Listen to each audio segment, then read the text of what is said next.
అంటే ఈ సంక్రాంతికి వచ్చిన సినిమాలన్నీ హిట్ అయినాయి, అంటే ఫ్యామిలీ టైప్ సినిమాలన్నీ హిట్ అయిపోయినాయి.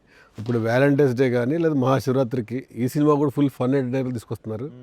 ముందే ప్లాన్ చేశారా ఏ సార్ ఈ సినిమా ఫంకీకి? ముందే అంటే లైనప్లో ఇదే వరుసగా అంటే ఇప్పుడు డేట్ డేటా 13th నేను ఒక్కడినైతే అనుకున్నా సార్. నేను ఒక్కడినైతే 13th రిలీజ్ అసలు బలంగా అనుకోండి. నేను ఒక్కడినైతే బలంగా 13th అనుకున్నా. తర్వాత వెనక్కి ముందుకి క్రిస్మస్ అనుకున్నాము, తర్వాత April 3rd అనుకున్నాము. బట్ ఏది ఎటు తిరిగినా లాస్ట్కి నేను అనుకున్న డేట్కి వచ్చింది. విశ్వక్ని చూడాలంటే మేము హీరోగా చూడాలా డైరెక్టర్ చూడాలనుకుంటే ఈ సినిమాలో మీరే హీరో కమ్ డైరెక్టర్. అవును, ఎట్లా ఉంది real time డైరెక్షనా sir? Definitely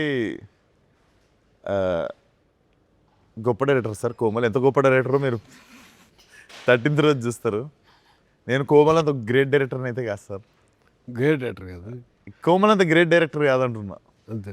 Komal ఎంత గ్రేట్ అన్నది మీరు 13th రోజు చూస్తారు. ట్రైలర్లో చూస్తే 4 కోట్లు 40 కోట్లు ఖర్చు పెట్టించామని చెబుతున్నా.